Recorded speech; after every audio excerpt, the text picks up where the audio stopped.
So as there's only one game remaining of this championship season, the transfer rumours are really starting to flood in. Once again, we got plenty to talk through in today's video, not just with the transfer rumours, but with plenty of managerial speculation as well. And as always, I'd like to hear from you guys in the comments down below. What are the key positions that you think your club should be looking in to strengthen over the summer? As always, 500 likes will be massively appreciated, and do subscribe if you are new around here. But without any further ado, let's jump in. So on last time's video, we spoke about MartI Cifuentes and how it looks increasingly likely that he could be stepping away from his managerial role at QPR. The story that broke last week was about how there'd been a breakdown in the relationship between Cifuentes and the chief executive at QPR. And since that point, the story has developed even further. It's since been claimed that West Brom have held talks with representatives of the QPR boss about potentially making that move ahead of next season. Obviously, West Brom, one of the many championship clubs who are in the market for a new manager right now, and you can see why someone like Cifuentes would be high up on the Baggies wish list for who they'd like to replace Tony Mowbray. On last time's video, we spoke about Ryan Mason and how he was one of the early leading candidates for the West Brom job, but Cifuentes is certainly someone else who's under consideration right now. West Brom and QPR fans, what would your take be on that one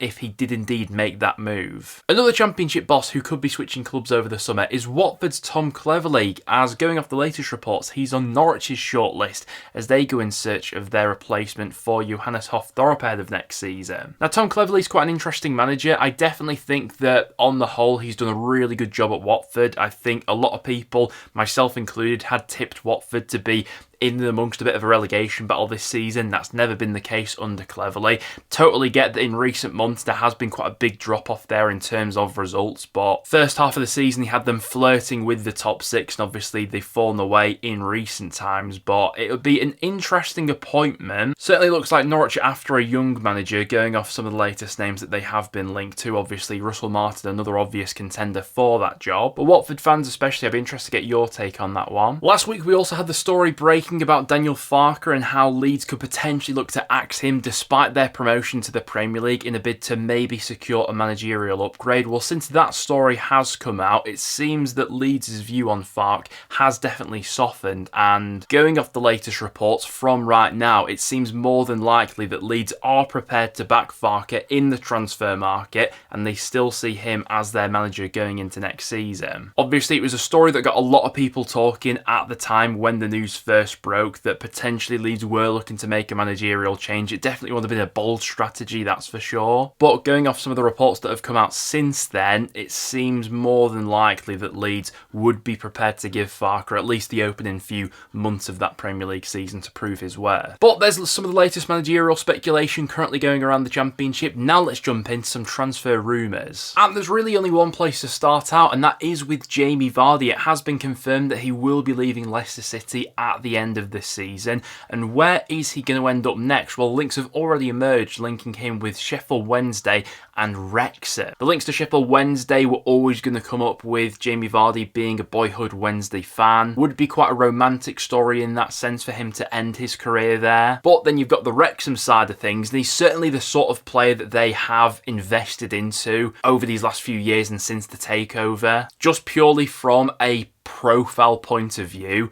it just screams of such a Wrexham signing, doesn't it? Now, say what you like about Vardy, his age and things like that, you know, he is 38 years old. This season in the Premier League, he still hit the back of the net 7 times, and last season in the Championship, he scored 18 goals, so still knows how to sniff out those goal-scoring opportunities. The biggest stumbling block potentially for any Championship club looking to secure his signature might be his wage packet and how much those demands would actually be. Obviously, he is available on a free transfer, let's not forget. But along with some Championship clubs being interested, there's also definitely going to be a little bit of interest from clubs in MLS as well. Now, the last time that Leicester were relegated to the Championship, there was quite a bit of speculation over Vardy's future back then. Several clubs from MLS were interested, but obviously in the end that move didn't materialise. I'd expect those sorts of clubs to come back and into the race as well, but if Vardy does does fancy staying in England, a move to either Sheffield Wednesday or Wrexham could very well be on the cards. I'd be interested to know from some Burnley fans in the comments down below if you think there's any way back for Zeki Amdouni at Turf Moor, because going off the latest reports, it has been claimed that Benfica are unlikely to trigger their buy option for the forward. This season, while he's been out on loan with Benfica, he scored 9 goals and got 3 assists across all competitions. The bulk of his appearances have come from the bench, so he's not been a regular starter there. And if Benfica do indeed to decide against triggering their buy option, then Burnley, I suppose, are left with 2 options: reintegrate him back into the first team squad in the Premier League next season, or look to cash in and get that value for money by selling him off elsewhere. Leeds United are reportedly one of the clubs who are interested in Norwich City's Borja signs. Obviously, we do expect quite a bit of interest in the Spanish winger after a standout campaign in the Championship for Norwich this season. Now, his drop-off definitely has been discussed quite a bit. In his last 16 appearances, he's only scored twice for Norwich. Since the start of 2025, he's not exactly been firing on all cylinders. You know, he started this season like an absolute house on fire, looked a cut above the majority of players in the league. Hasn't quite been hitting those same standards in recent months, but come the summer, he's set to enter the final year of his contract with Norwich, and it seems more than likely that that will be the best point for the Canaries to cash in on him. He's 24 years old and is someone being considered by Leeds right now. Whether or not he's someone who's immediately good enough to make that step up to the Premier League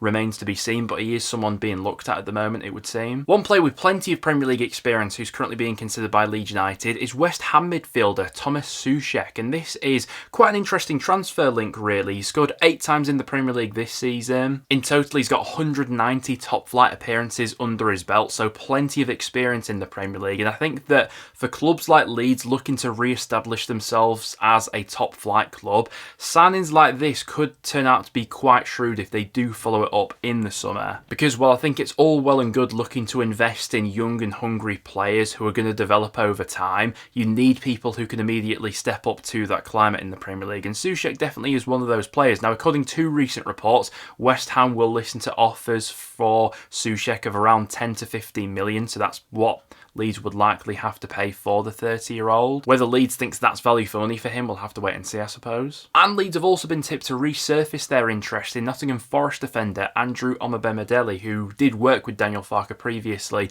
at Norwich City. Now, what's interesting is Leeds were sniffing around him back in the January transfer window. In the end, the deal wasn't completed. He instead joined Strasbourg on loan for the remainder of the season, and the French club do have the option to sign him permanently at the end of the season, but at this stage, that seems unlikely. He's someone who Farke knows quite well, does have a little bit of Premier League experience from his time with Forest and Norwich, albeit not that much, but he's 22 years old and is clearly someone that Daniel Farke does see a value in. And the reports relating to Freddie Woodman and his potential move to Manchester United are intensifying. It's been claimed that the Red Devils are working on this deal and Woodman would become United's new third choice goalkeeper, so he'd basically be stepping into the role of Tom Heaton, who's departing the club. Yeah, it's a tough one really, because I mean, if you're a player like Woodman at his age, you know, he's 28 years old. For most players, those are the prime years of your career. You want to be playing week in, week out, but he'll no doubt get the opportunity to sign up to a really juicy contract at Man United, and while he won't get that first team experience, it could be quite a unique opportunity to go into a club like that when you are a player like Woodman. For North End, I think it's been quite clear for some time that Woodman would be moving on at the end of the season anyway. He's been out injured recently, and Di Cornell's had to feature for us, but when that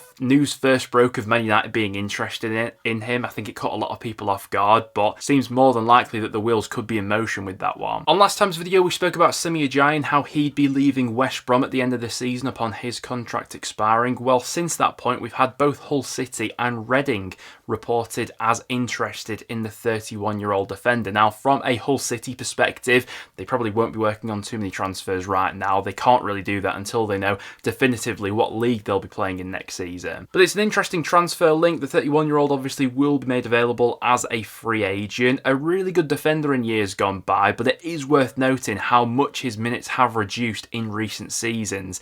This season, for example, he's only started in 4 14 championship matches. The season before that, he only started in 10 championship matches. All worth taking into consideration when the club's looking to offer him a new deal. Plymouth Argyle are among the clubs who are interested in Aberdeen left-back Jack McKenzie, who's set to become a free agent at the end of the season. With Plymouth's relegation to League One now all but confirmed, they'll already be getting the wheels in motion in terms of how they look to refresh that squad ahead of what no doubt will be the aim to get back to the Championship as quickly as possible next season. But those are some of the latest transfer rumours currently going around the Championship. As always, if you've seen any more that we didn't mention today, make sure to get them in the comments down below, especially when this Championship season does end next week. We're really going to start to see the floodgates opening for all of these players and how the agents start to talk after that point, looking to get their player into a new club. But as always, if you did go on to enjoy, make sure to drop a like and do subscribe if you are new around here. Thank you very much for tuning in, and I'll see you all in the next one.